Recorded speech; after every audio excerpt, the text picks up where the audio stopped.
நடந்தேறி இருக்கிற இடம் பார்த்தீங்கன்னா மிகுந்த பாதுகாப்பான இடம்.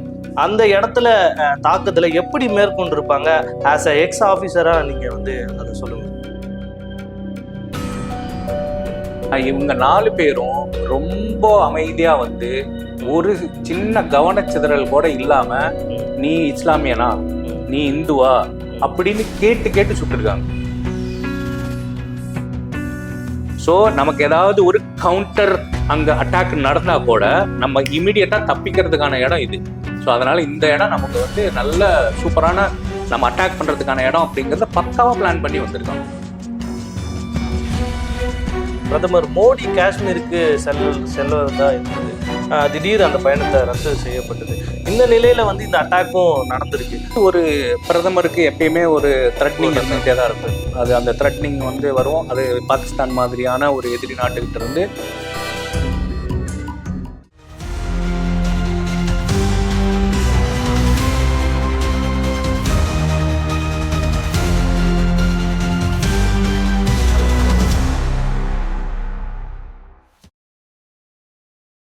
செங்கலம் நேயர்களுக்கு வணக்கம். பகல்காம் கொடூர தாக்குதல் பரபரப்பா இந்திய முழுக்க பேசப்பட்டு இருக்கு. எந்நேரமும் இந்திய தரப்பிலிருந்து பதில் தாக்குதலை ஏற்படுத்தப்படும் அப்படின்ற மாதிரியும் விஷயங்கள் நிறைய வந்துட்டு இருக்கு. பாகிஸ்தான் தரப்பிலிருந்து ஏவுகணை சோதனைகள்லாம் செஞ்சிட்டு இருக்காங்க. இந்த நிலையில நம்முடன் இன்னைக்கு முன்னாள் விமானப்படை வீரர், கார்கில் போராளி செல்வராமலிங்கம் நம்மளுடன் இணைந்திருக்கிறாரு. அவரை வரவேற்போம். வணக்கம் சார். வணக்கம் சார். தொடர்ந்து பரபரப்பான சூழ்நிலையை நம்ம ஃபேஸ் பண்ணிட்டு இருக்கோம். இந்திய அரசு பார்த்தீங்கன்னா பரபரப்பாக இயங்கிட்டு இருக்காங்க. அடுத்து போர் அப்படிலாம் சொல்லிக்கிட்டு இருக்காங்க. இந்த மாதிரி செய்திகள்லாம் நேஷனல் மீடியாவில் வந்துட்டு இருக்கு. இந்த கொடூர தாக்குதல் நடந்தேறி இருக்கிற இடம் பார்த்தீங்கன்னா மிகுந்த பாதுகாப்பான இடம். அந்த இடத்துல தாக்குதலை எப்படி மேற்கொண்டிருப்பாங்க? ஆஸ் அ எக்ஸ் ஆஃபீஸரா நீங்க அதை சொல்லுங்க. முதல்ல நான் இறந்த என் சக இந்தியர்களுக்கு நான் என்னோட ஆழ்ந்த இரங்கலை தெரிவிச்சுக்கிறேன். இந்த கொடூர தாக்குதல், மனித தன்மையற்ற தாக்குதல், கோலை தாக்குதல்ல என்னோட சக வீரர் இந்திய விமானப்படை வீரர் ஒருத்தர் கல்யாங் அப்படின்னு சொல்லிட்டு அவர் இறந்திருக்காரு. ஸோ அவருக்கு என்னோட வீர வணக்கம். அதே போல் ஒரு கடற்படை அதிகாரி, இளம் அதிகாரி, அவர் 18ஆம் தேதி தான் அவருக்கு திருமணமே முடிஞ்சிருக்கு. தேனிலவுக்காக அவர் போயிருக்காரு. 22ஆம் தேதி இறந்துட்டாரு. ஸோ அவருக்கும் என்னோட ஒரு வீர வணக்கம். ஸோ இப்போ இந்த தாக்குதல் நடைபெற்ற இடம் ரொம்ப பாதுகாப்பான இடம் அப்படின்னு சொன்னீங்க. இது ஜம்மு காஷ்மீர்னு எடுத்துக்கிட்டோம்னாவே, காஷ்மீர் அப்படிங்கிறது மலை மேலே இருக்கிறது, ஜம்முங்கிறது மலைக்கு கீழே இருக்கிறது. காஷ்மீர் எப்பவுமே ஒரு பாதுகாப்பு அப்படிங்கிறது நிலையா இருக்கக்கூடிய ஒரு இடம் கிடையாது. ஆனா சமீப காலத்துல நிறைய விஷயங்கள் அரசு மேற்கொண்டதுனால, இந்த 307 ஆர்டிக்கிள் எல்லாம் எடுத்ததுனால இப்ப நிறைய சுற்றுலா பயணிகள் போயிருக்காங்க. இப்ப கடந்த வருடம் சுற்றுலா பயணிகள் ஏறக்குறைய பார்த்தோம் அப்படின்னா 30 லட்சம் பேர் காஷ்மீருக்கு சுற்றுலா பயணிகளா போயிருக்கிறாங்க. இந்த வருஷம் நம்ம எதிர்பார்த்தது ஒரு 60 லட்சம் பேராவது வருவாங்க அப்படின்னு சொல்லி எதிர்பார்த்தோம். இதோட என்ன சிறப்பு அப்படின்னா, இந்த 307 அந்த ஆர்டிகிள் எடுத்ததுக்கு அப்புறம், அந்த சட்டப்பிரிவு எடுத்ததுக்கு அப்புறம் நீங்க பாத்தீங்கன்னா ஓட்டுப்பதிவு சென்னையை விட அதிகமா காஷ்மீர்ல நடந்திருக்கு. அதுவே ஒரு பெரிய வரலாற்று பதிவுன்னு சொல்லலாம். இந்த 30 லட்சம் மக்கள் வந்தது ஒரு வரலாற்று பதிவு, ஓட்டுப்பதிவு அதிகமா நடந்தது ஒரு வரலாற்று பதிவு. இந்த இடம் நடந்த இடம் அனந்த்நாக் டிஸ்ட்ரிக்ட் அப்படின்னு சொல்லி ஒரு மாவட்டம். அந்த மாவட்டத்துல இருக்கக்கூடிய ஒரு பள்ளத்தாக்கு. ஓகேவா? அந்த பள்ளத்தாக்கு அப்படிங்கிறது சுவிட்சர்லாந்துக்கெல்லாம் நம்ம போக முடியாதவங்க எல்லாம் அங்க போய் பார்க்கலாம். அதாவது இந்தியாவிலேயே ஒரு சொர்க்கமான பூமி இருக்குது அப்படின்னு சொன்னோம்னா அது காஷ்மீர். அதே அனந்த்நாக் டிஸ்ட்ரிக்ட்ல நான் 2002 நான் பணியாற்றி இருக்கிறேன். ஸோ அந்த பள்ளத்தாக்குகள் எல்லாம் நாங்கள் ஹெலிகாப்டர்ல, நான் இந்திய விமானப்படையில இருந்ததுனால நிறைய இந்த தேடுதல் வேட்டைகளுக்காக நாங்கள் ஹெலிகாப்டர்ல எல்லாம் அந்த பள்ளத்தாக்குகள் எல்லாம் போயிருந்திருக்கோம். ஸோ அப்போ பார்க்கும்போது இவ்வளோ அழகான ஒரு பூமி, இவ்வளோ ரம்மியமான ஒரு பூமி எப்பவுமே கலவர பூமியாவே இருக்குது அப்படின்னு சொல்லி நாங்கள் வருத்தப்பட்ட காலங்கள் எல்லாம் உண்டு. ஸோ அதனால இது ஒரு பாதுகாப்பான இடம் அப்படிங்கிறது சமீப காலமா தான் வந்திருக்குதோ ஒழிஞ்சு, ஆனா இது தொடர்ந்து ஒரு கலவர பூமியா தான் இதுவரையிலுமே இருந்திருக்கு. ஆர்டிகல் 370 பொறுத்தவரையும் வந்து பிரதமர் மோடி வந்து சொல்லியிருந்தாரு. இதுக்கு முன்னாடி பெரிய பாரதிய ஜனதா கட்சிகள் சார்பாக வந்து சொன்னது என்னன்னா, அங்கு வந்து தீவிரவாதத்தை ஒழிக்கப்பட்டது அப்படின்ற ஒரு வார்த்தையை சொல்லியிருந்தாங்க. தீவிரவாதம் எந்த அளவுக்கு அங்க வந்து தலை தூக்கி இருக்கு அப்படின்னு நினைக்கிறீங்க இந்த ஒரு சூழ்நிலை? தீவிரவாதம் வந்து இப்ப மட்டும் இல்ல, அது ஒரு காலங்காலமா வந்து தொன்று தொட்டு வந்துட்டு இருக்குது. பாகிஸ்தான் இந்தியா பிரிவினை போதே வந்து காஷ்மீர் வந்து யாருக்கு போகணும் அப்படிங்கிற ஒரு பெரிய வந்து குழப்பம் வந்து இருந்துட்டு இருந்தது. காஷ்மீர்ல அதிகமா இருக்கக்கூடியது இஸ்லாமியர்கள். ஆனா அந்த காஷ்மீர் அந்த மாநிலத்தை வந்து ஆண்டவர் அப்படின்னு சொல்லி பார்த்தா ஒரு இந்து ராஜா. ஸோ இந்து ராஜா வந்து என்ன பண்ணாரு, நான் இந்தியா கூட இருந்துக்கிறேன் அப்படின்னு சொல்லி அவர் வந்து சொல்லிட்டாரு. அதுல வந்து இந்துக்களும் இருக்காங்க. இந்த பண்டிட் அப்படின்னு சொல்லக்கூடிய இந்துக்கள் எல்லாம் வந்து இன்னுமே காஷ்மீர்ல இருக்காங்க. ஆனா அங்க வந்து அவங்க வந்து குறைந்த அளவுல தான் இருக்காங்க, மைனாரிட்டி பீப்புளா தான் இருக்காங்க. ஓகேவா? ஸோ அந்த மாதிரி இருக்கும்போது இப்ப அதிகமான இஸ்லாமியர்கள் இருக்கிறாங்க. ஆனா ராஜா வந்து இந்து ராஜாவா இருந்தாரு, அதனால இங்க கொடுத்துட்டு போயிட்டாரு. சோ நாங்க வந்து எந்த பக்கம் போறது அப்படிங்கிறது தெளிவு இல்லாம நாங்க இருக்கோம் அப்படிங்கிற மனநிலையில தான் மக்கள் இருந்தாங்க. அப்ப வந்து பாகிஸ்தான்ல நடந்த சில அரசியல் குழப்பங்கள், இந்தியாவில நடந்த சில அரசியல் குழப்பங்கள்ல இவங்களுக்கு எங்க போகணும்னு தெரியாம அது வந்து ஒரு யூனியன் பிரதேசம்னா இந்தியா கூட தான் இருந்தது, இன்னமும் இருக்குது, இன்னமும் இருக்க போகுது. இதுல வந்து பாகிஸ்தானுக்கு எப்பயுமே வந்து இருக்கிறதெல்லாம் இஸ்லாமியர்கள், அதனால அது நம்ம கூட வந்துட்டாதான் நல்லா இருக்கும் அப்படின்னு சொல்லிட்டு அவங்க எப்பவுமே அது ஒரு சீண்டுதல் பண்ணிட்டே தான் இருப்பாங்க. அதனாலதான் பாகிஸ்தான் ஆக்குபைடு காஷ்மீர்னு சொல்லிட்டு இப்ப இந்த காஷ்மீருக்கும் பாகிஸ்தானுக்கும் இடைப்பட்ட பகுதி யாருக்குமே பயன்படாத ஒரு பகுதி. அது வந்து பாகிஸ்தான் ஆக்குபைடு காஷ்மீர் அப்படின்னு POK அப்படின்னு சொல்லுவாங்க. அந்த அந்த பகுதியை வந்து அவங்க பிடிச்சுக்கிட்டதா, அதனால ஒரு விவசாயம் அதுல பண்ண முடியாது, மக்கள் வாழ முடியாது, அந்த மாதிரி ஒரு சூழல் இருக்கக்கூடிய ஒரு வறண்ட பகுதி. ஸோ அந்த பகுதியை அவங்க பிடிச்சுக்கிட்டதை வந்து அவங்க வந்து அப்படியே கொஞ்சம் கொஞ்சமா மறுபடியும் அடுத்து இன்னும் கொஞ்சம் உள்ள போயிட்டு மறுபடியும் அதையும் நம்மள இடமா இது பண்ணலாம்னு நினைச்சாங்க. ஆனா நம்மளோட ராணுவ பலத்தையும் அவங்களோட ராணுவ பலத்தையும் ஒப்பிட்டா வந்து அது வந்து அவங்களோட ராணுவ பலம் வந்து ரொம்ப ரொம்ப குறைந்த அளவுல தான் இருக்கு நம்மளோட வந்து ஒப்பிட்டு பார்க்கும்போது. அதனால அவங்களால அந்த விஷயத்த வந்து ஒண்ணுமே பண்ண முடியாது. இந்த இஸ்லாமியர்கள் அதிகமா இருக்கிறதுனால அது நம்ம நாட்டுக்கு வரணும் அப்படிங்கிற வந்து ஒரு அரசியல் குழப்பம் தான். மக்கள் எங்க நிம்மதியா இருக்கணும் அப்படிங்கறதெல்லாம் அங்க அவங்களுக்கு தேவையில்லை. அவங்களுக்கு வந்து அதை வச்சு அரசியல் பண்ணணும் அப்படிங்கிறதுக்காக தான் அந்த அந்த மக்களை வந்து அரசியல் பகடைக்காயா பயன்படுத்திட்டு வராங்க. தற்போதைய செய்தி பாத்தீங்கன்னா ஏவுகணையை வந்து சோதனையிட்டு இருக்காங்க பாகிஸ்தான் அப்படின்னு சொல்லி ஒரு செய்தி வந்தது. அதன் பிறகு நம்ம இந்தியாவும் ஏவுகணைய கடல் பரப்புல சோதனை செய்துட்டு வராங்க அப்படின்னு சொல்லிட்டு இருக்காங்க. அது இல்லாம பரபரப்பான சூழல் நிறைய காணப்படுகிறது. இது எப்படி சார் போகும் இந்த போக்கு? இப்ப இந்த தாக்குதலை பார்த்தோம் அப்படின்னாவே, இந்த தாக்குதலை நடத்தின 4 தீவிரவாதிகள் வந்து சாதாரண தீவிரவாதிகள் கிடையாது. பக்காவா பயிற்சி எடுத்த பாகிஸ்தான் கமாண்டோவா இருக்கணும் என்னோட யூகப்படி. பாகிஸ்தானோட ஆர்மி கொடுத்த அவங்க ஆர்மியில பயிற்சி பெற்ற கமாண்டோஸா இருக்கணும். இல்லைன்னா அந்த கமாண்டோஸ் வந்து பயிற்சி கொடுத்த தீவிரவாதிகளா இருக்கணும். ஏன்னா ஒரு இடத்துல வந்து ஒரு தீவிரவாதி வந்து ஒரு ஒரு ஒரு தாக்குதல் நடத்துறான்னா அவனுக்கு பயங்கர பதற்றம் இருக்கும். ஏன்னா அவனோட உயிரும் போக போகுது, போகலாம், போகாம இருக்கலாம், என்ன வேணாலும் நடக்கலாம்.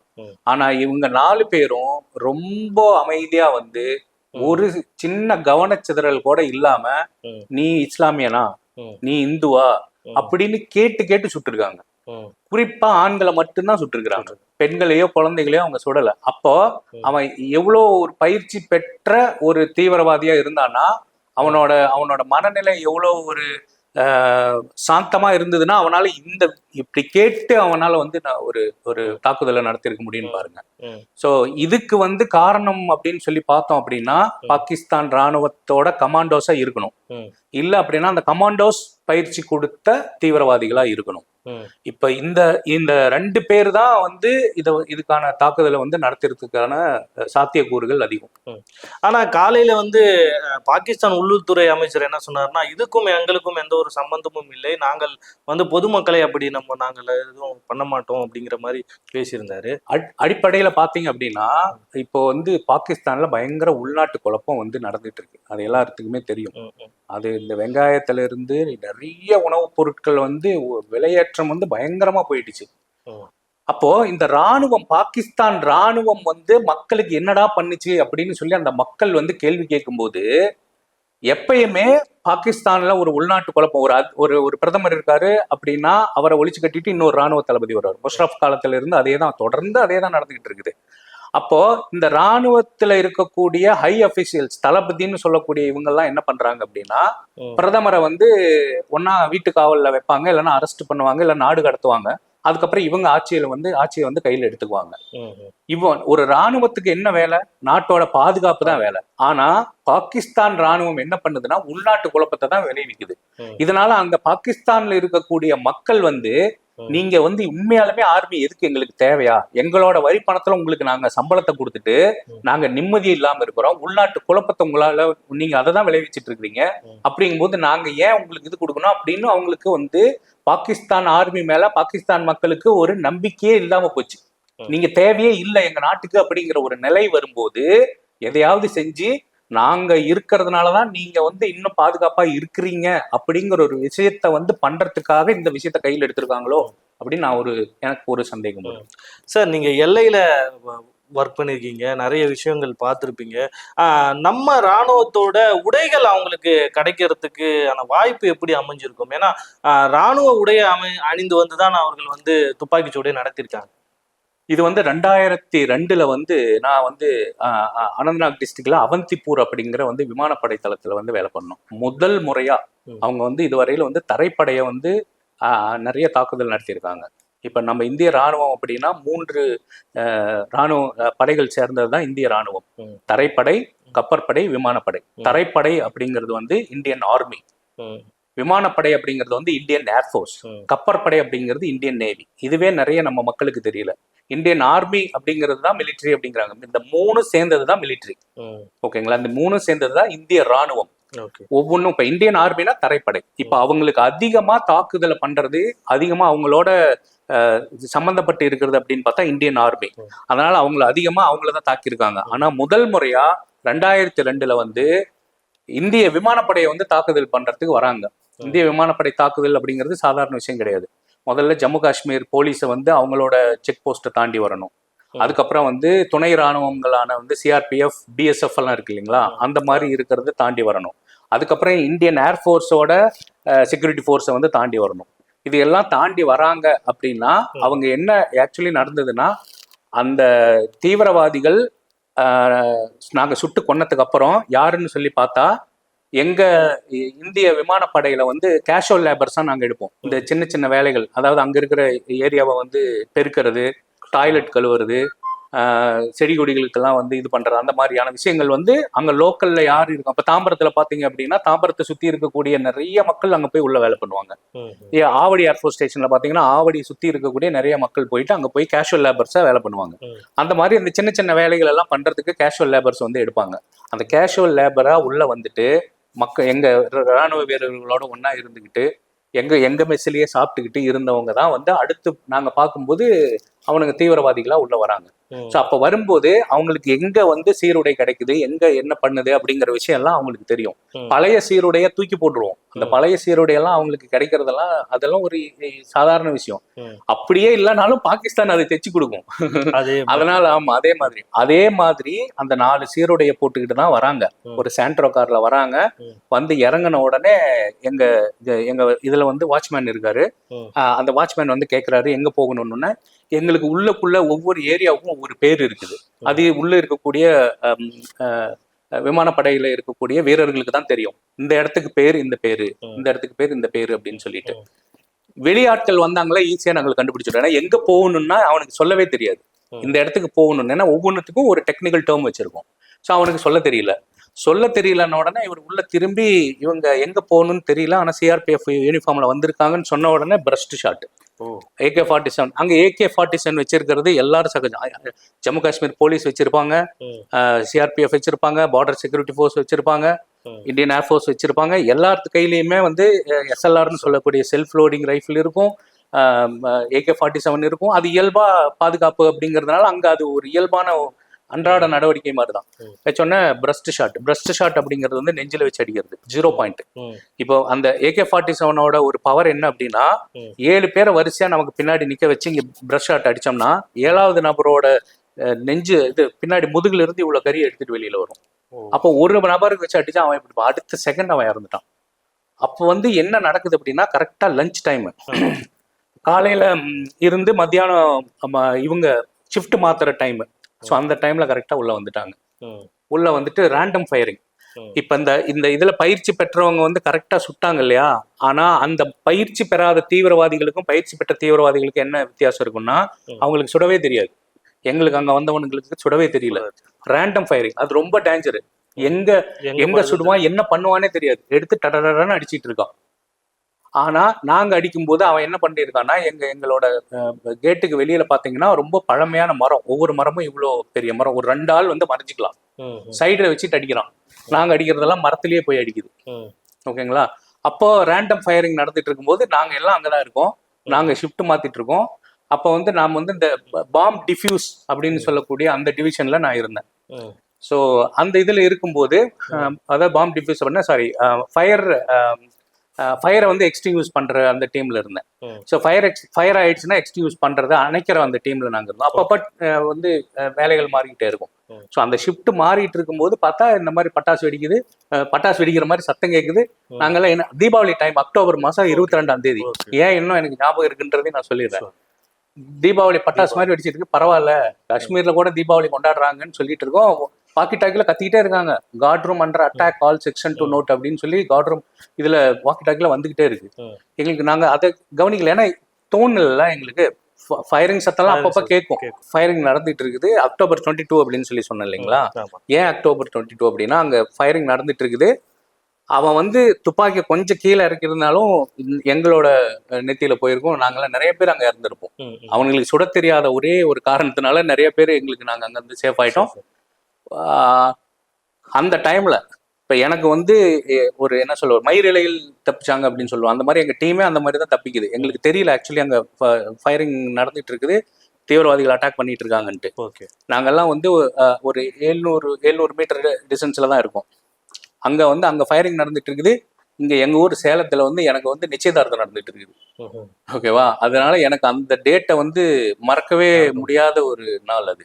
ஸோ இங்க வந்து என் தங்கச்சி எனக்கு பதிலாக வந்து மோதிரம் போட்டுட்டு இருக்கா என் மனைவிக்கு.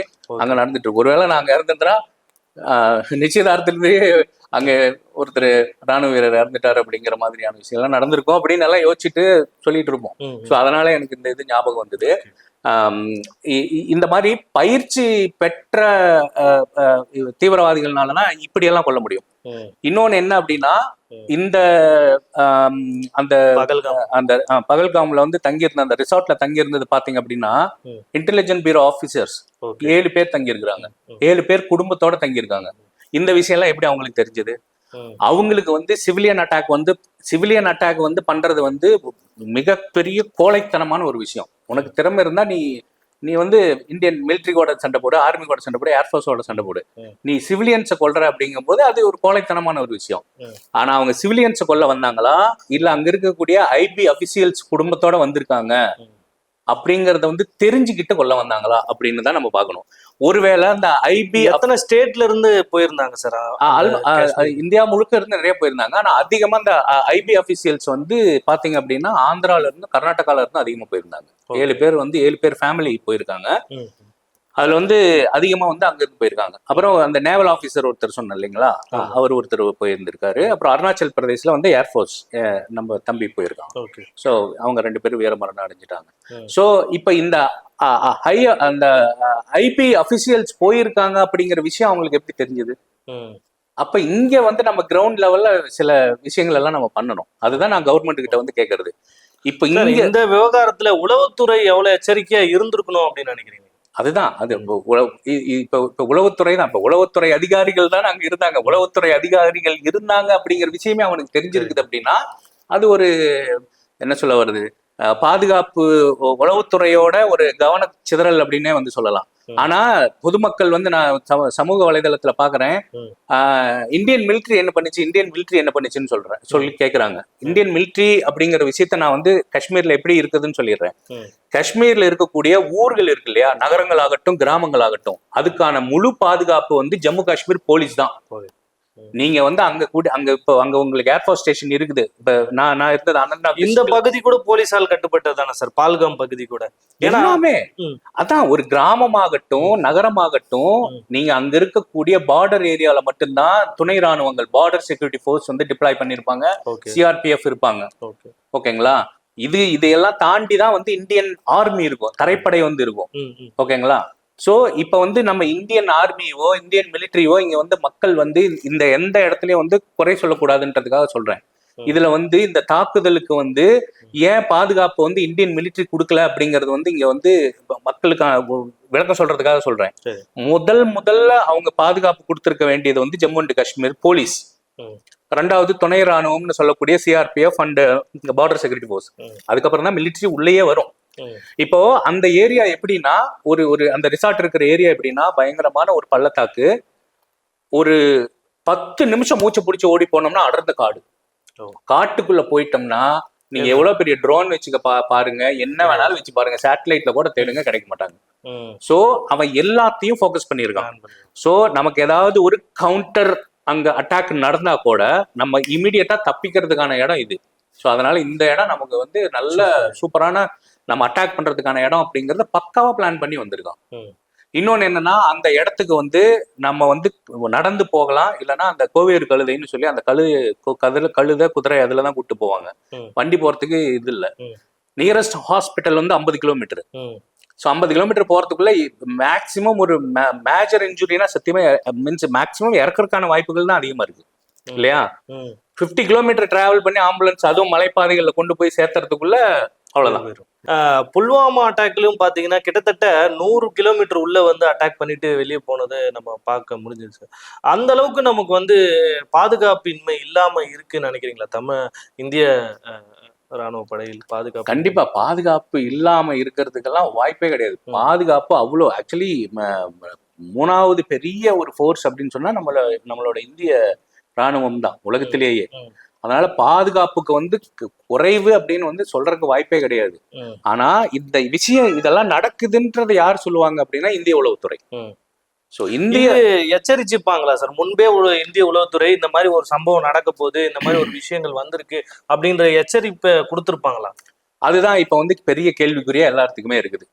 அந்த மாதிரி ஒருவேளை உளவுத்துறை வந்து எச்சரிக்கை கொடுத்திருந்ததுன்னா உளவுத்துறை அதிகாரிகளே ஏன் அங்க போறாங்க? அது அப்படி ஒரு கேள்வி வருது இல்ல. உளவுத்துறைக்கு வந்து அது தெரிஞ்சிருக்கு இந்த இடத்துல. ஏன்னா உளவுத்துறையோட வேலையே அதுதான். எங்க எவன் சுத்துறான், என்ன பண்றான், உள்ளுக்குள்ள வந்துட்டானா, முன்னையெல்லாம் வந்துட்டானா ஒரு ஒரு பாகிஸ்தான்ல பயிற்சி பெற்ற ஒரு தீவிரவாதி இந்தியாவுக்குள்ள வந்துட்டான்னா அதிகபட்சமா அவனால 6 மாசம் தான் உயிரோடு இருக்க முடியும். 6 மாசத்துல எப்படியாவது உளவுத்துறை கண்டுபிடிச்சு போட்டுருவாங்க. இப்பெல்லாம் அது அந்த ரேட் வந்து ரொம்ப குறைஞ்சு போச்சு. இப்போ ஆல்மோஸ்ட் ஒரு 2 வாரத்திலேயே கண்டுபிடிச்சிருவாங்க அவன் உள்ளுக்குள்ள ஒருத்தன் வரானா. அந்த அளவுக்கு வந்து நம்மளோட இந்திய உளவுத்துறை ஆகட்டும், இந்திய பாதுகாப்பு துறை ஆகட்டும், அந்த அளவுக்கு வந்து இன்டெலிஜென்ட், அந்த அளவுக்கு வந்து அவங்க கண்டுபிடிக்கிற ஆட்கள் தான். ஆனா இது எங்க வந்து நடந்தது அப்படின்னு சொல்லி ஒண்ணு இருக்கு. அதாவது இந்த கிரவுண்ட் லெவல் ஒர்க்கர்ஸ்னு ஒண்ணு இருக்காங்க. அதாவது என்னன்னா இந்த மாதிரி வரவங்களுக்கு சப்போர்ட் பண்ணக்கூடிய ஆட்கள் இருக்காங்களா, அவங்கள முதல்ல நம்ம வந்து வேறு இருக்கணும்.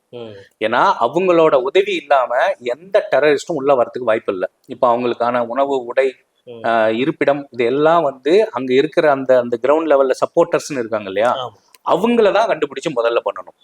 ஓகேங்களா? சோ இதுக்கு வந்து முதல் காரணம் அப்படின்னு சொல்லி பார்த்தோம் அப்படின்னா அவங்க வராங்க அப்படிங்கறத தாண்டி இங்க இருக்கக்கூடிய அந்த சப்போர்ட்டர்ஸ்ன்னு சொல்லி கொஞ்சம் பேர் இருக்காங்க. நான் இப்ப சொன்னேன் இல்லைங்களா, அந்த லஷ்கர் இ தொய்பா வந்து அவங்களோட அந்த அமைப்பு தான் வந்து இதுக்கான முழு காரணமும். ஆனா அந்த அமைப்பு வந்து இப்ப வந்து பல்வேறு உலக நாடுகளால வந்து தடை செய்யப்பட்ட ஒரு தீவிரவாத அமைப்பு. இப்ப அவங்க வேற ஒரு பேர்ல ஒரு துணை அமைப்பை உருவாக்குறாங்க. அதுதான் பாத்தீங்க அப்படின்னா காஷ்மீர் ரெசிஸ்டன்ட் ஃப்ரண்ட் அப்படின்னு சொல்லி. சோ அது இப்ப வந்து இந்த 370 ஆர்டிகல் எடுத்ததுக்கு அப்புறம் அங்க நிறைய மக்கள் வந்தாங்க. சுற்றுலா பயணிகள் வரும்போது அவங்களோட அங்க தனி மனிதனோட வருமானம் வந்து பெரிய அளவுல உயர்ந்தது. இந்த மாதிரி உயரும் போது அவங்க இந்தியா வந்து நமக்கு நல்லதுதான் பண்ணிட்டு இருக்கு, சோ நம்ம இந்தியா கூட தான் இருக்கணும் அப்படிங்கிற ஒரு மனநிலை வந்து உருவாகிட்டு வந்துட்டு இருக்கு. இப்ப வந்து வாக்குப்பதிவு வந்து எப்ப அதிகமாச்சுன்னு நம்ம வந்து சொன்னோமோ அப்பவே அந்த மக்கள் மனநிலைன்னு ஒண்ணு இருக்கு இல்லையா, அது வந்து மாறிட்டு வருது. சோ இந்த மனநிலை மாறக்கூடாது, மறுபடியும் நம்ம அதே மாதிரி வச்சிருக்கணும் அப்படிங்கிற ஒரு நோக்கம். இன்னொன்னு அங்க வந்து பாகிஸ்தான் ஆர்மியை வந்து பாகிஸ்தான்ல இருக்கக்கூடிய மக்களே மதிக்கிறது இல்ல. சோ இது எல்லாம் சேர்ந்த ஒரு கேம் தான் இந்த தாக்குதல். இது நீங்க எப்படி சொல்றீங்க சார்? இது பாகிஸ்தான் ராணுவத்தால் திட்டமிட்டு அனுப்பப்பட்ட ஒரு தாக்குதலா இருக்கும் அப்படின்னு சொல்ல வரீங்களா? என்னோட யூகம் அது. அதாவது நான் சொன்ன மாதிரிதான் இப்போ தீவிரவாதி ஒருத்தன் இப்ப எங்களை அட்டாக் பண்ண வந்தான் இல்லையா 2002 அவங்க எல்லாம் பதட்டத்தோட இருந்தாங்க. பதட்டத்தோட இருந்தாங்க. 4 பேரையும் ஒரு மணி நேரம் பேட்டல்ல கொன்னுட்டோம். ஆனா இவனுக்கு அந்த 4 தீவிரவாதிகளுக்கு என்ன பண்றதுன்னு தெரியல. துப்பாக்கி கையில கொடுத்து அனுப்பிட்டாங்க. வந்து ரேண்டம் ஃபயரிங். அவனுக்கு குறி வச்செல்லாம் தாக்க தெரியல. ஆனா இங்க வந்தவன் பக்காவா ட்ரெயின்டு பர்சனா இருக்கான். ஒரு ட்ரெயின்டு ஆளா இருக்கிறான் அப்படின்னா ஒரு ஒரு ஒரு ஒரு கமாண்டோவா இருக்கிறதுக்கான வாய்ப்புகள் அதிகமா இருக்குது. ஸோ அவன் வந்து பாகிஸ்தான் ஆர்மி கமாண்டோவா இருக்கணும். இல்லைன்னா அந்த கமாண்டோவனால பயங்கர கடின பயிற்சி கொடுத்து அந்த பயிற்சியில தேர்ந்த ஒருத்தனா இருக்கணும். அதுதான் நான் சொல்ல வரேன். இந்த விவகாரத்தை பத்தி நீங்க கண்டிப்பா சொல்லும் போது இந்திய உளவுத்துறைக்கும் இந்த விஷயம் சென்றிருக்கும். இது இப்போ எப்படி சார் மாறும்? இது வந்து அடுத்த கட்டமா எதை நோக்கி நகரும் அப்படின்ட்டு. ஏன்னா ஒரு 28 சிவிலியனை கொண்டிருக்காங்க. இது ரொம்ப கொடூரமான ஒரு செயல்.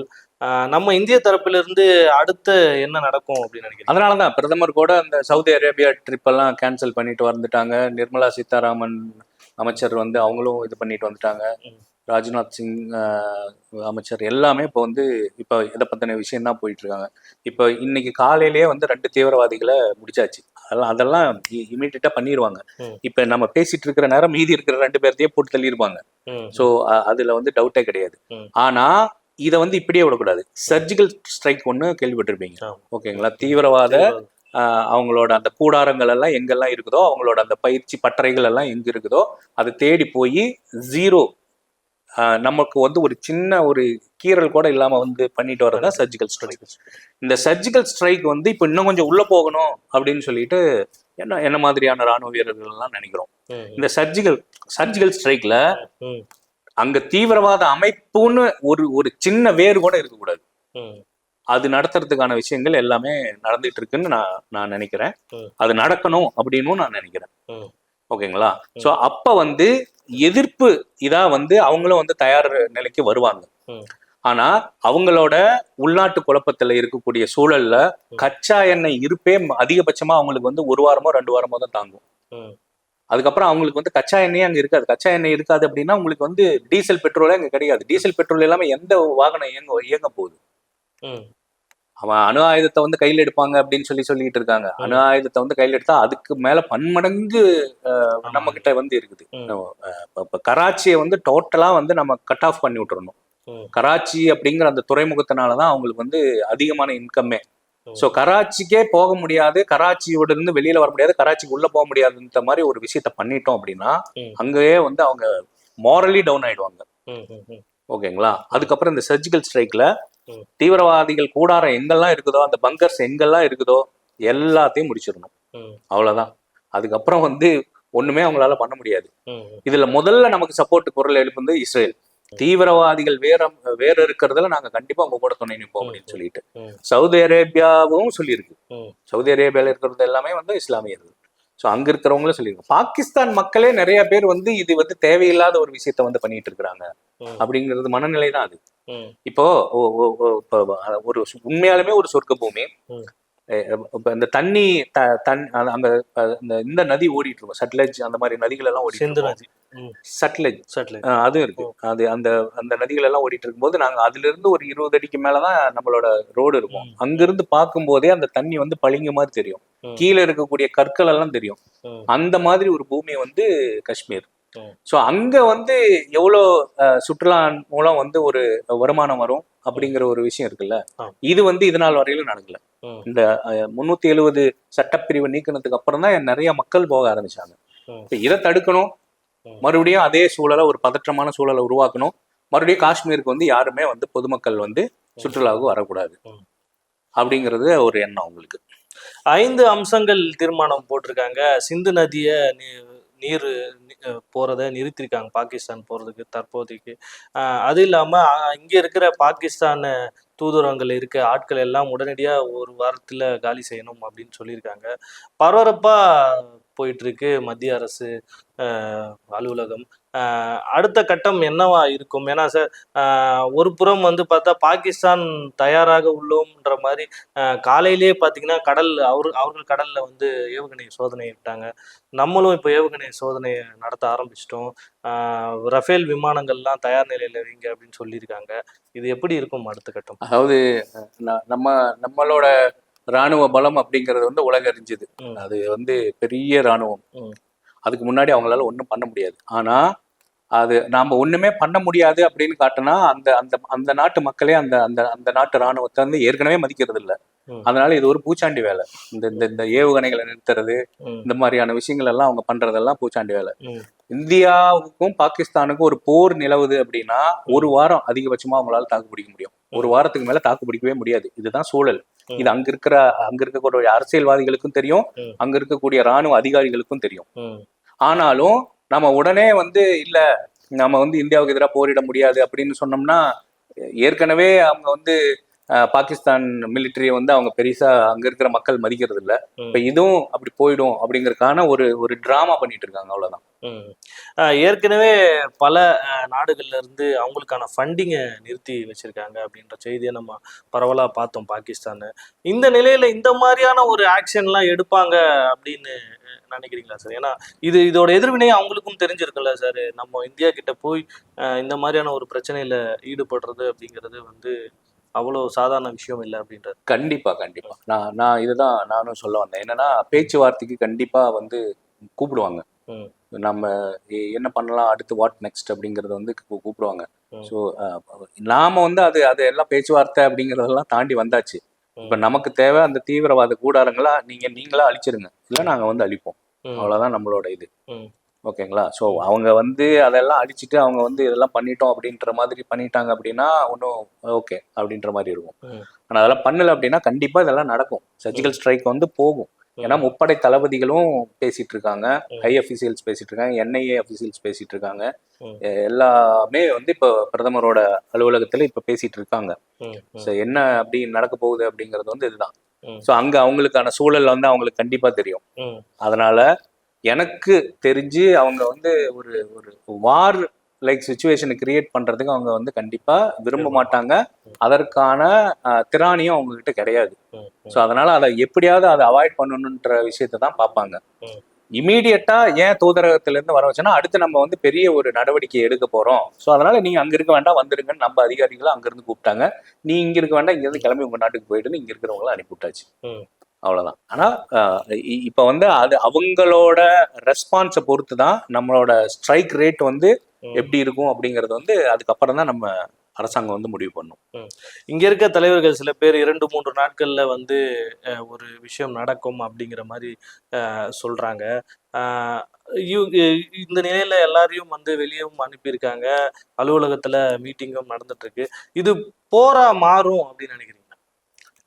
போரா மாறுறதுக்கான வாய்ப்புகள் வந்து குறைவு. ஆனா நம்ம சைட்ல இருந்து அட்டாக் வந்து பெரிய அளவுல இருக்கும். அது வந்து இப்போ ரெண்டு நாடுமே ஓரளவுக்கு வந்து ஈக்குவல் பலத்தோட இருக்குது, சமபலத்தோட இருக்குது அப்படின்னா அது வந்து ஒரு போரா இது பண்றதுக்கான வாய்ப்பு அதிகம்.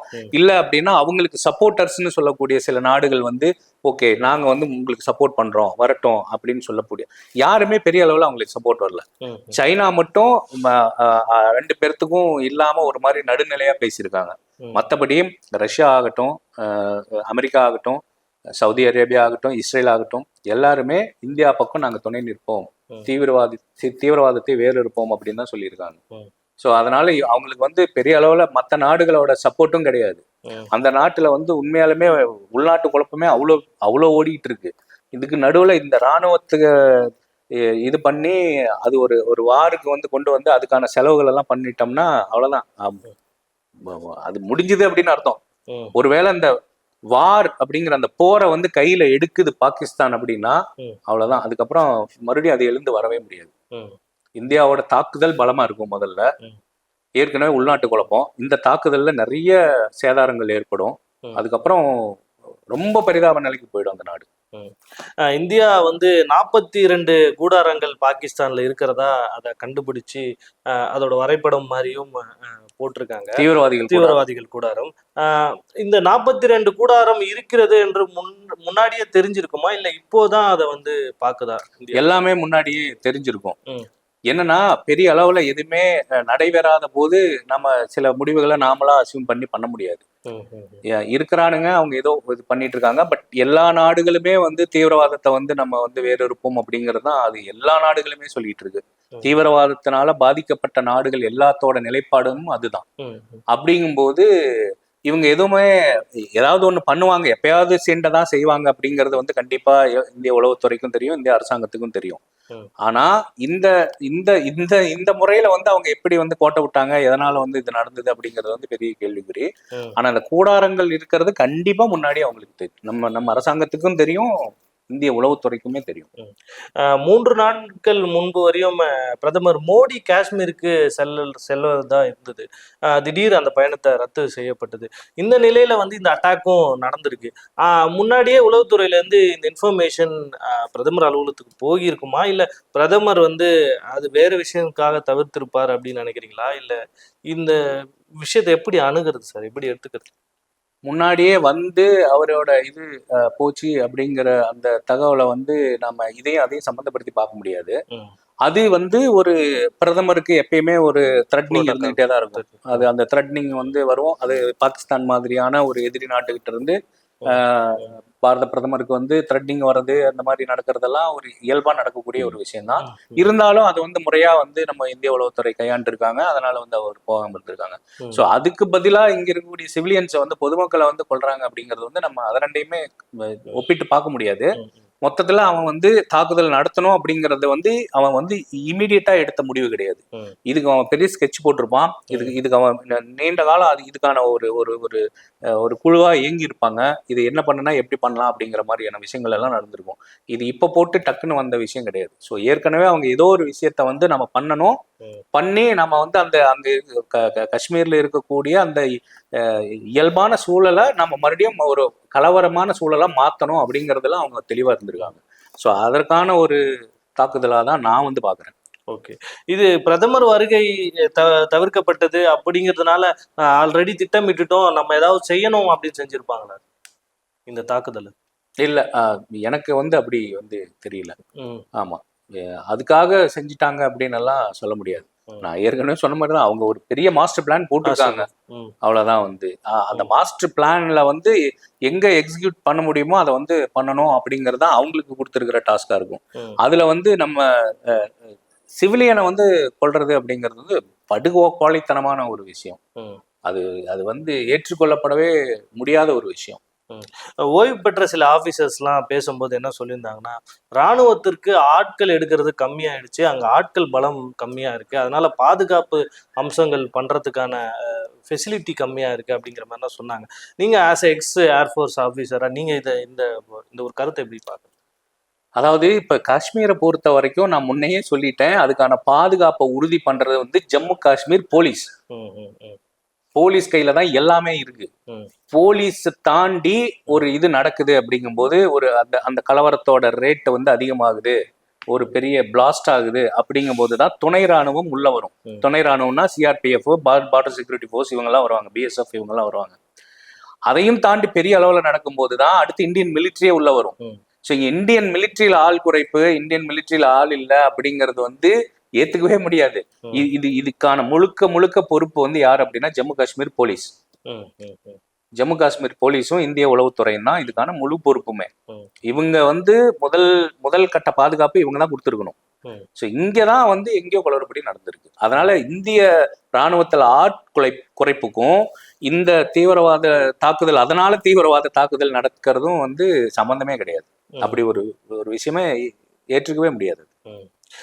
அங்க வந்து துப்பாக்கி சூடு நடத்தும் போது மதத்தை குறிப்பிட்டு நீங்க இஸ்லாமியரா இல்ல இந்துவா கேட்டு சுட்டது இதெல்லாம் நடந்தது அப்படின்றாங்க. சில தரப்பினர் வந்து அங்கேயே இந்துக்களுக்கும் இஸ்லாமியர்களுக்கும் பிரச்சனை இருக்கு அப்படின்றாங்க. ஆனா பெரும்பாலானோ இந்துக்களை காப்பாற்றியதே இஸ்லாமியர்கள் தான் இருந்திருக்காங்க இந்த விவகாரத்துல. இது எப்படி சார் அந்த பார்டர்ல எப்படி சார் இருப்பாங்க? அதான் நான் 2 வருஷம் நான் காஷ்மீர்ல இருந்திருக்கிறேன். இந்துக்கள் கோயில் எல்லாம் நிறைய வந்து அங்க வந்து இடிக்கப்பட்டிருக்கு, ம். சிதலம் அடைஞ்சு தான் கிடக்குது. ம். பெரிய அளவுல எதுவுமே இந்து கோயில்கள் இல்லை. ம். அங்க அனந்தநாக் டிஸ்ட்ரிக்ட்லயே பாத்தீங்க அப்படின்னா போற வழியில ரோட்டு ஓரத்துல பாத்தீங்கன்னா அந்த கோபுரங்கள் எல்லாம் இடிக்கப்பட்டு தான் இருக்கு. அங்க சிறுபான்மையர் இந்துக்கள் வந்து சிறுபான்மையர்கள் ம். அப்படிங்கும்போது அங்க கண்டிப்பா 2 பேர்த்துக்கான சின்ன சின்ன இது வந்து நடக்கிறது வந்து உரசல்கள் நடக்கிறது வந்து காலங்காலமா நடந்துகிட்டே தான் இருக்கு. ம். ம். ஆனா இவங்க இப்ப இந்த இது சுடும்போது நீங்க இந்துவா முஸ்லீமா கேட்டு சுட்டாங்க அப்படிங்கறத வந்து ஒரு கணவனை சுடும்போது அந்த மனைவி சொல்லியிருக்காங்க. அவங்க கர்நாடகாவை சார்ந்தவங்க. அவங்க சொல்லியிருந்தாங்க, நீங்க இந்துவா முஸ்லீமான்னு கேட்கும்போது நான் இந்து அப்படின்னு சொல்லும்போது தான் என் கண்ணு முன்னாடி வந்து சுட்டு கொண்டாங்க. ம். அப்போ வந்து என் பையனும் நானும் வந்து எங்க எங்க எங்க புருஷனையே சுட்டு கொள்ளிட்ட, என்னையும் சுட்டு கொண்டு நான் இனிமேல் என்ன பண்ண போறேன்னு சொல்லும்போது உங்களை எல்லாம் நான் சுட மாட்டேன் அப்படின்னு சொல்லியிருக்காங்க. அவங்க பையன் வந்து கேட்டிருக்கான், ம். எங்க அப்பாவை சுட்டு கொண்டுட்டா நான் இருந்து என்ன பண்ண போறேன், என்னையும் சுட்டு கொண்டுரு அப்படிங்கும்போது உன்னையே நான் சுட மாட்டேன் ம். அப்படின்ட்டு இருக்கான். அவன் ஏதோ ஒரு எத்திக்கல் பாயிண்ட்டை வந்து வச்சுக்கிட்டு அவன் போயிருக்கான். ம். அவனுக்கு வந்து நிறைய பேர்த்த வந்து ஆணுறுப்பை பார்த்துருக்கான். இப்போ அவங்க வந்து அந்த சுன்னத் பண்ணியிருப்பாங்க இல்லையா, அது பண்ணியிருக்கிறாங்களா இல்லையான்னு. ஒருவேளை வந்து இவன் பேரை நான் முஸ்லீம்னு சொல்லிட்டு நம்மகிட்ட இருந்து தப்பிக்கிறானோ அப்படிங்கிற ஒரு டவுட்ல எல்லாம் பார்த்துருக்காங்க. ஆண்களோட ஆடைகளை வந்து கழட்ட சொல்லி எல்லாம் சொன்னது வந்து படுகேவலமான ஒரு விஷயம். ம். ஒரு ஒரு ஒரு என்ன இது என்ன எப்படி சொல்றதுன்னே தெரியல. இது இது வந்து ரொம்ப படுகேவலமான ஒரு விஷயம். ம். இந்துக்கள் இருக்கிறதுனால தான் நம்ம வந்து நம்ம காஷ்மீரை வந்து நமக்கு சாதகமா நம்மளால வச்சுக்க முடியல அப்படிங்கிற மாதிரி அவங்க யோசிக்கிறாங்க. இது இன்னும் இங்க இருக்கக்கூடிய சில பேர் வந்து அது அவங்க மண்ணு, அவங்க விடுதலை போராட்டமா தான் நம்ம அதை பார்க்கணும், அதையே இப்படி பண்ணணும் அப்படின்னா அது அப்படி பார்க்க முடியாது. ம். அது வந்து அப்படி பார்த்தா நம்ம எல்லாமே யுனைடெட் ஸ்டேட்ஸ் மாதிரி தான் நம்ம இந்தியாவும். ம். இந்திய என்ன சொல்ல வருது, பல்வேறு மாநிலங்களை உள்ளடக்கிய ஒரு நாடு. இந்தியாங்கிறது ஒரே நாடு கிடையாது, பல்வேறு மாநிலங்கள், பல்வேறு மொழிகள் பேசக்கூடிய பல்வேறு இனத்தவர்கள் சார்ந்த ஒரு ஒரு ஒன்றியம் தான் வந்து நம்ம இந்தியா. அப்படிங்கும்போது அவங்களும் ஒரு மொழி பேசுறவங்க, அவங்களும் அதுல ஒரு ஒரு ஒரு பார்ட் ஆஃப் இந்தியா. அப்படிங்கும்போது நாம வந்து அப்படித்தான் பார்க்க முடியும். இப்ப அந்த மக்களுக்கு வந்து நாம வந்து இந்த 307 வந்து எதுக்காக போட்டாங்க, என்ன போட்டாங்க அப்படிங்கிற ஆராய்ச்சி எல்லாம் நம்ம விட்டுட்டு இப்போ அந்த ஏன் எடுத்ததுக்கு அப்புறம் என்ன விளைவு வந்துச்சு அப்படின்னு நம்ம பார்த்தோம் அப்படின்னா, இப்ப அந்த வாக்குப்பதிவு அதிகமாச்சு, சுற்றுலா பயணிகளோட எண்ணிக்கை அதிகமாச்சு, இப்ப அவங்களோட வாழ்வாதாரம் அங்க உயர்ந்திருக்கு. அதுதான் நம்ம பார்க்கணும். இப்ப ஒரு ஸ்டேட்டோட மக்களோட வாழ்வாதாரம் உயரத்துக்கு தான் எந்த அரசா இருந்தாலும் பாடுபடும். ஸோ அந்த விஷயத்த தான் இந்த அரசு பண்ணிருக்கு. ஸோ அதுதான் நம்ம பார்க்கணுமா ஒழிஞ்சு இப்போ ஒருவேளை இந்த 307 எடுத்ததுக்கு அப்புறம் இப்போ காஷ்மீர்ல வந்துட்டு டோட்டலா ஒண்ணுமே பண்ண முடியல, விவசாயம் பண்ண முடியல, சுற்றுலா பயணிகள் வரல அப்படின்னா இது வந்து ஒரு தவறான விஷயம்னு சொல்லலாம். இது எடுத்ததுக்கு அப்புறம் இவ்வளவு முன்னேற்றங்கள் நடந்திருக்கிறது தான் நம்ம வந்து பார்க்கணும். ஸோ அப்ப வந்து இந்த இந்த விஷயங்கள் எல்லாம் நடந்ததை அவங்களால அங்க இருக்கக்கூடிய சில பேர்னால ஏத்துக்க முடியல. ஸோ அதுதான் வந்து காரணமா ஒழிஞ்சு வேற ஒன்றும் கிடையாது. சார், இறுதியா தொடர்ந்து வந்து இப்போ நம்ம புல்வாமா அட்டாக்கும் இருக்கட்டும், இதுவும் இருக்கட்டும், சும்மா அப்படி எளிதில் வந்து பண்ணிட்டு போன மாதிரி தெரியுது. நம்ம இந்திய இராணுவமும் சரி, அந்த உள்துறை செயல்பாடுகளும் சரி, உளவுத்துறையும் சரி, இனி எப்படி செயல்படணும், எப்படி இருக்கணும் அப்படின்னு நினைக்கிறேன். கார்கில் போர் வந்த போதே வந்து உளவுத்துறை மேல பெரிய ஒரு இது வந்து வைக்கப்பட்டது. ஏன்னா கார்கில் போர் நடக்கும்போது அவங்க வந்து ஆடு மேய்க்கிறவங்க மாதிரி வந்துட்டு ஜல்லி, மணல், சிமெண்ட் எல்லாம் கொண்டு வந்து அங்கங்க அவங்களோட ஹெலிபேட் எல்லாம் அமைச்சுக்கிட்டாங்க. கார்கில் இருக்கக்கூடிய மலைப்பிரதேசங்கள்ல சின்ன சின்ன ஹெலிகாப்டர் வந்து இறங்குறதுக்கு அந்த அளவுக்கு எல்லாம் பண்ணி வச்சிருக்காங்க. அப்பவே உளவுத்துறை மேல ஒரு பெரிய கேள்விக்குறி இருக்குது. ஸோ தொடர்ந்து இது வந்து இந்த மாதிரி கேள்வி வந்து வைக்கிறது வந்து உளவுத்துறை மேலதான் நம்ம வச்சுக்கிட்டு இருக்கோம். ஸோ இது இன்னும் கொஞ்சம் அவங்க வந்து உன்னிப்பா கவனிக்கணும் அப்படிங்கறதான் இது. ஸோ எல்லா இந்திய மக்களுக்கும், குறிப்பா தமிழ் மக்களுக்கு சொல்லிக்கிறேன், இந்திய ராணுவம் என்ன பண்ணிச்சு அப்படிங்கிற கேள்விதான் கேட்டுட்டு இருக்காங்க. இந்திய ராணுவம் 3வது டயர்ல தான் வர முடியும். டயர் அப்படின்னா அது வந்து JNK போலீஸ், 2வது இவங்க துணை ராணுவம், அடுத்துதான் வர முடியும். அதனால அந்த கேள்வி வந்து நம்ம மக்கள் தவிர்க்கணும் அப்படின்னு சொல்லி நான் இந்த சமயத்துல. ஆனால் இன்னொரு முக்கியமான கேள்வி இருக்கு சார். நம்ம உள்துறை அமைச்சரும் இதை வந்து குறிப்பா மக்களுக்கு விளக்கணும்ல சார். இது எப்படி நடந்தது, எதனால எங்க கோட்டை விட்டப்பட்டது அப்படின்றத சொல்லணும்ல. அது சில அரசியல் காரணங்களுக்காக அவங்க வந்து சொல்லாம இருக்கலாம். இயல்பா நடந்த விஷயத்த வந்து அப்படி வந்து யாரும் எனக்கு தெரிஞ்சு சொல்ல மாட்டாங்க. ம். இப்ப வந்து உளவுத்துறையோட வந்து ஒரு சிதறல் தான் அப்படின்னு சொல்லி பேசிட்டாங்க அப்படின்னா, ஒரு அமைச்சரே உளவுத்துறையை பத்தி பேசிட்டாரு அப்படிங்கிற மாதிரி வந்துடாதா? ஸோ அதனாலதான் இப்போ வந்து இது வந்து உளவுத்துறையோட கவனச்சிதறலா இல்ல அவங்களோட தீவிர திட்டமிடலா அப்படிங்கறதெல்லாம் பெரிய கொஸ்டின் மார்க். இதுல யாரு வந்து சரியா பண்ணுனாங்க அப்படிங்கறதெல்லாம், நம்ம யார் கோட்டை விட்டாங்க அப்படிங்கறதெல்லாம் நம்ம பார்க்க கூடாது. மொத்தத்துல சிவிலியனை கொண்டுட்டாங்க. ஸோ சிவிலியனை கொண்டதுக்கு நாம என்ன பண்ண போறோம் அப்படிங்கிறது தான் இங்க கேள்வி. ஸோ நம்ம கண்டிப்பா அதுக்கான பெரிய பழிவாங்கல் நடவடிக்கை எடுப்போம். தீவிரவாதத்தை வந்து கண்டிப்பா நம்ம வந்து வேறு இருப்போம். அதுல வந்து டவுட்டே கிடையாது. அதே போல நம்மளோட இந்திய ராணுவம் வந்து மிகவும் பலம் வாய்ந்தது. இந்திய ராணுவத்துக்கு முன்னாடி பாகிஸ்தான் ராணுவம் ஒண்ணுமே பண்ண முடியாது.